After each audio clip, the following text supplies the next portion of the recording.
Hi friends, எல்லோரும் எப்படி இருக்கீங்க? நான் தான் உங்கள் ரம்யா சதீஷ். நாங்கள் எல்லாம் நல்லாயிருக்கோம். நீங்கள் எல்லாம் எப்படி இருக்கீங்கன்னு சொல்லிட்டுங்க.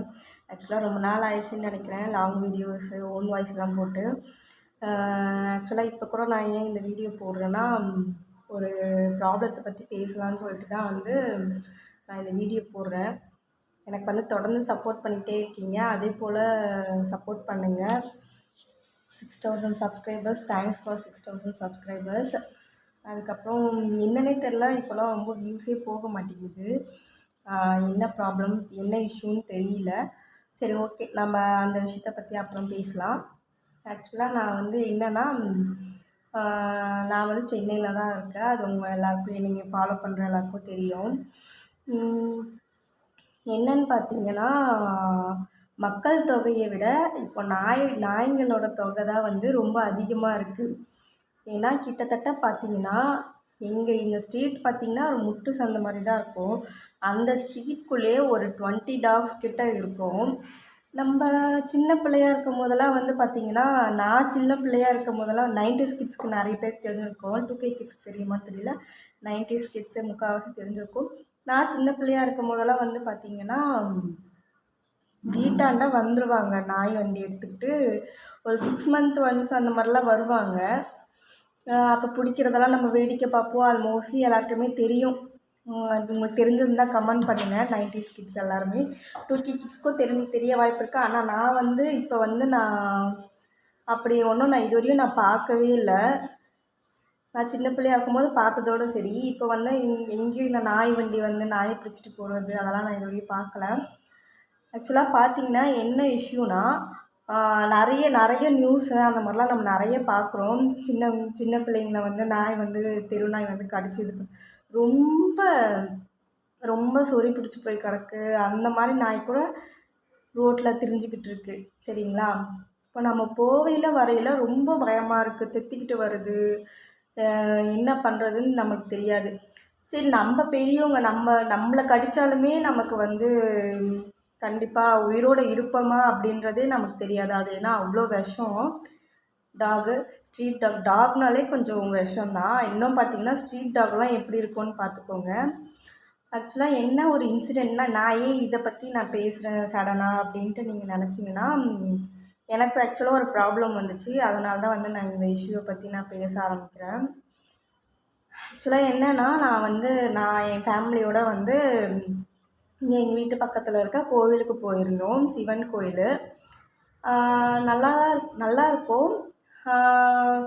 என்னென்னா, நான் பூ வாங்குறதுக்காண்டி நான் நின்றுட்டுருந்தேன். நானும் என் ஹஸ்பண்டும் நின்றுட்டுருந்தோம். ஆக்சுவலாக என் பையன் கோவிலுக்குள்ளே போயிட்டான். நான் போகிறேன்னு தெரிஞ்ச விஷயம் தான். என் பையன் ரொம்ப சேட்டை பண்ணுவான், பெரிய பையன். அவன் கோயிலுக்குள்ளே போயிட்டான். சரிங்களா? ஆனால் நான் என்ன பண்ணேன், சரி ஓகே, அவன் கோயிலுக்குள்ளே இருக்கான் அப்படின்னு சொல்லிட்டு நாங்கள் பூ வாங்கிட்டு இருந்தோம். நானும் என் ஹஸ்பண்ட் சின்ன என் பையனை தூக்கி நான் வச்சுட்ருந்தேன். குட்டி பையனை தூக்கி வச்சுட்டுருக்கேன். அவன் உள்ளே போயிட்டா. சடனாக கொஞ்சம் இவ்வளோ ஒரு கொஞ்சம் டிஸ்டன்ஸ் தான் இருக்கும்.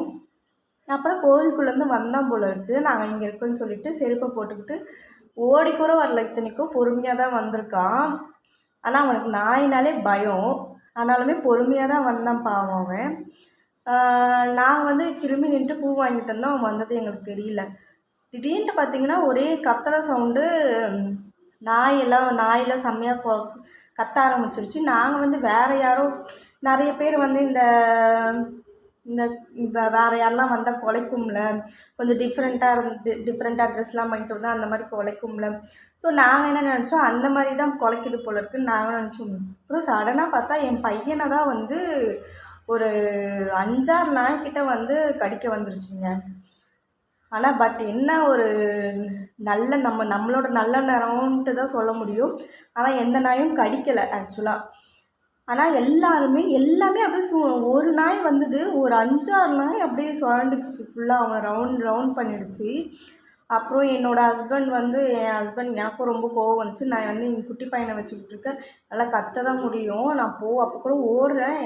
அப்புறம் என் ஹஸ்பண்ட் ஓடி போய் கல்லை தூக்கி அடித்து இது பண்ணி, கல்லை தூக்கி மேலே அடிக்கலை ஆக்சுவலாக, கல்லை தூக்குனாங்க. அதுவே அப்புறம் பயந்து ஓடிடுச்சிங்க.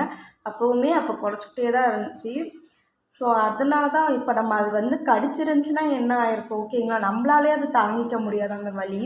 ஒரு நாய்னா கூட பரவாயில்ல, ஒரு 5-6 நாய் ரவுண்ட் அப் பண்ணிடுச்சுன்னா அந்த அவன் அவன் என்ன பண்ணுவான், என்ன சுச்சுவேஷனில் இருப்பான். ஸோ அதுலேருந்து இப்போ வரைக்குமே என் பையன் வந்து நாயை பார்த்தா அந்த டாக் மேலே இருக்க ஃபியர் வந்து போகவே இல்லை அவனுக்கு. அதை எப்படி நாங்கள் திரும்பி அந்த பயத்தை சரி பண்ண போகிறோன்றதும் எங்களுக்கு தெரியல. ஸோ அதுதான் சொல்ல வரேன். இப்போ நானுமே என் பையனை வந்து நான் ஈவினிங்கில் போய் கூட்டிகிட்டு வருவேன். அந்த இடம் தான் அப்படி. ஆக்சுவலாக பார்த்திங்கன்னா அது கோவில். ஒரு கோவில் பொது இடத்துல ஒரு ஹெல்ப்புக்கு இன்னொன்று சொல்ல மாட்டேன்னா, ஒரு ஹெல்ப்புக்கு வந்து யாருமே வரலைங்க.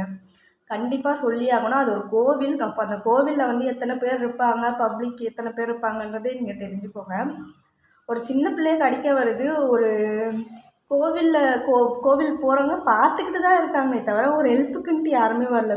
இன்னொருத்தர் என்னங்க கடிச்சிடுச்சா அப்படின்னு தான் கேட்குறாங்க. அப்போ கடித்து முடிச்சுட்டு அதுக்கப்புறம் தான் எது ஒன்றும் பண்ணீங்களா, வந்து கேட்பீங்களா அப்படின்றது தான் நான் சொல்ல வரேன். அங்கே பூ கட்டுறவங்களுமே என்ன சொல்கிறாங்கன்னா, அந்த நாயெல்லாம் கடிக்காதுமா அப்படிங்கிறாங்க. கடிக்குது கடிக்கல, அது அப்பாற்பட்டதுங்க. ஒரு குழந்தைய தொத்திட்டு வருதுன்னா, இப்போ நாங்கள் இருக்கோம் சரி ஓகே, ஏதோ அந்த குழந்தை ஏதோ விளையாடிக்கிட்டு இருக்க நேரத்தில் ஏதோ ஒன்று யாருக்குமே நாங்களாம் கண்டிப்பாக இருந்தோம்னா கண்டிப்பாக நாங்கள் ஹெல்ப் தாங்க பண்ணியிருப்போம்.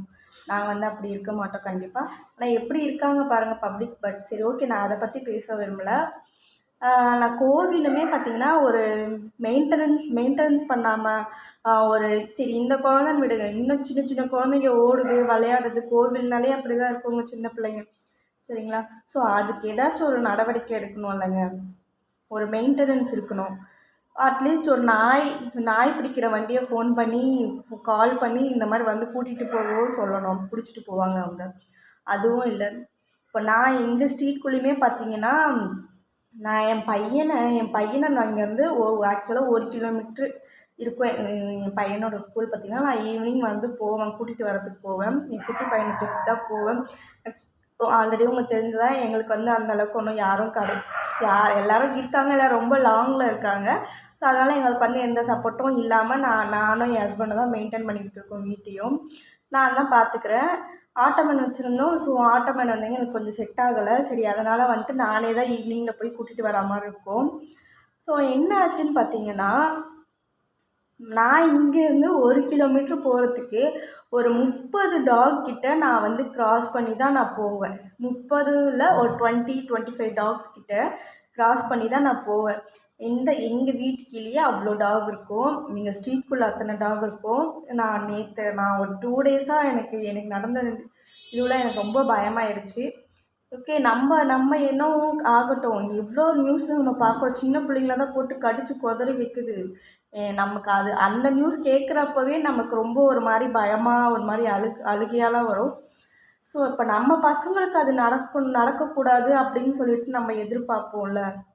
ஸோ அந்த மாதிரி தான் இப்போ நான் என் குழந்தைய சின்ன பையனை வந்து நான் தூக்கிட்டு போகையிலே பார்த்தீங்கன்னா அவ்வளோ டாக்ஸு. இங்கேருந்து போனால் என் பின்னாலேயே வரும் ஒரு டாகு. அந்த டாகெல்லாம் நான் பார்த்தது கூட கிடையாது. ரொம்ப சொறி பிடிச்சி போய் அந்த மாதிரி தான் இருக்கும். ஸோ நம்ம அதை பார்க்கும்போது கொஞ்சம் ஃபியராக தான் இருக்கும் நமக்கு.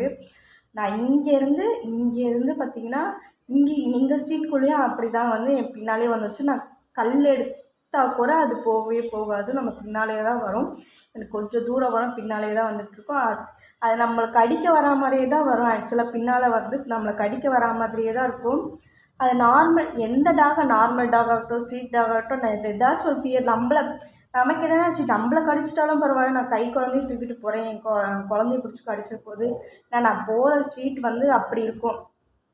என்னென்னா அந்தளவுக்கு வந்து யாரும் இருக்க மாட்டாங்க ஈவினிங் டைமில். கொஞ்சம் ஒரு மாதிரி காலியாக தான் இருக்கும். ஒரு ஹெல்ப்புக்கு கூட நம்ம வந்து கேட்க முடியாது, சரிங்களா. நம்ம கத்துறது கூட யாருக்கும் கேட்காது. ஸோ அந்த நேரத்தில் நமக்கு ஒரு பயம் இருந்துக்கிட்டே தானே இருக்கும். அதனால தான் நான் அதான் சொல்கிறேன். நம்ம சின்ன வயசுலலாம் வந்து நாய் பிடிக்கிற வண்டி 6 மந்த்துக்கு ஒன்ஸ் அந்த மாதிரி வந்துகிட்டே தான் வந்து கூட்டிகிட்டு போயிடுவாங்க, பிடிச்சிட்டு போயிடுவாங்க.